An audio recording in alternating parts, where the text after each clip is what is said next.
Good morning, students. Today I will be explaining topic on thermistors. Thermistors are thermally sensitive resistors. That is, as the temperature changes, it causes change in resistance. These thermistors are made up of semiconducting materials. These thermistors are used as temperature detecting elements used to sense temperature for the purpose of measurements and control. So they are not only used for measurement of temperature, but they are also used for providing the required compensation. Compensation means if the temperature required is more, then higher temperature can be provided. If the temperature required is less, then lower temperature can be provided. So they are used for providing temperature compensation in addition to measurement of temperature. They have high negative temperature coefficient of resistance. That is, as the temperature increases, the resistance decreases. This is called as negative temperature coefficient of resistance. High sensitivity to temperature changes makes the thermistors extremely useful for precision temperature measurements, control and compensation. So they are highly sensitive to temperature changes. So because of which the thermistors are very much useful for precise temperature measurements. Precise temperature measurements, precise control of temperature and precise compensation of the temperature. So all these are provided by the thermistors. Fine. The range of the thermistors varies from 0.5 ohm to 0.75 mega ohm. These thermistors are made up of mixture of oxides of cobalt, nickel, iron, copper, manganese and uranium.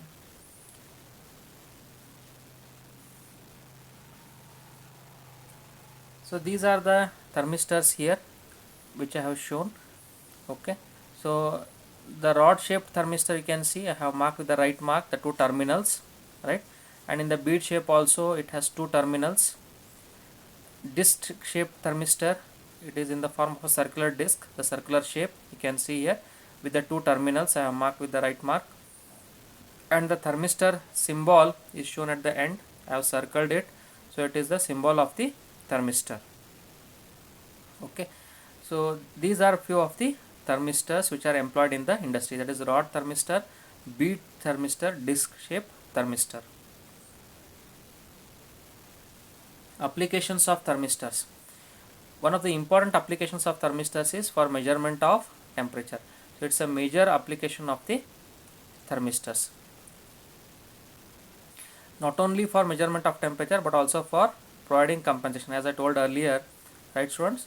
So it is used for providing temperature compensation in complex electronic equipments, amplifiers and instrumentation equipments. It is employed for measurement of power at higher frequencies. It is used for vacuum measurements, and thermistors are also employed for measurement of level, flow and pressure of the liquid. It is used for measurement of thermal conductivity. Thermal conductivity is measurement of flow of heat energy per unit area per unit time.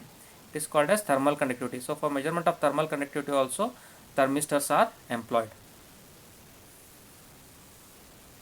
Important features of thermistors. Thermistors are compact, they are rugged and inexpensive. They are compact in size and shape, they can withstand high strain and pressure, and they are cheaper. They are highly stable, that is they can withstand adverse atmospheric conditions. If there is a change in pressure and temperature of the atmosphere, so that does not have much of impact on the thermistors. So they are highly stable. The response time varies from fraction of second to minutes depending upon the thermal capacity of the thermistors. Depending upon the capacity of the thermistors, the response time changes from fraction of second to minutes. That is depends on the capacity of the thermistors. These thermistors can be installed at a distance from their measuring circuits. That means the thermistors can be placed at a remote place for measurement of temperature, for compensation of temperature, right? So for different applications of the thermistors, these thermistors can be placed at a remote distance for measurement of the various parameters. Variable inductance transducers. Variable inductance transducers are the ones in which the change in input parameter will cause the change in the inductance, further causing change in the output voltage. By measuring the output voltage, it can be used for measurement of the input parameter. So they are called as variable inductance type transducers. I hope everywhere are following, students. Yes. So classified as self-generating type. In the self-generating type, they operate based on the Faraday's laws of electromagnetic induction. That is, when the flux linking with the conductor changes, EMF is induced. So this Faraday's law you have studied in your basic electrical in the first year. Voltage is generated because of the relative motion between the conductor and the magnetic field. So the various self-generating type variable inductance transducers are electromagnetic type, electrodynamic type, and eddy current type. In the passive type, due to motion of the object, it causes change in the inductance of the coils of the transducer. These are called as passive type of inductance transducers. So the various passive type of inductance transducers are variable reluctance type, variable inductance type or mutual inductance type, and differential transfer type. Right, students? So these are few of the topics which I have covered in this session, that is on thermistors. Right? So what are thermistors, their salient features, right? Applications of thermistors, various types of thermistors, that is bead shape, disc shape, right, rod shaped thermistors. Okay, and finally we have taken up the topic on variable inductance type transducers, that is first one self generating type and the second one variable inductance type, that is the passive type of variable inductance transducers.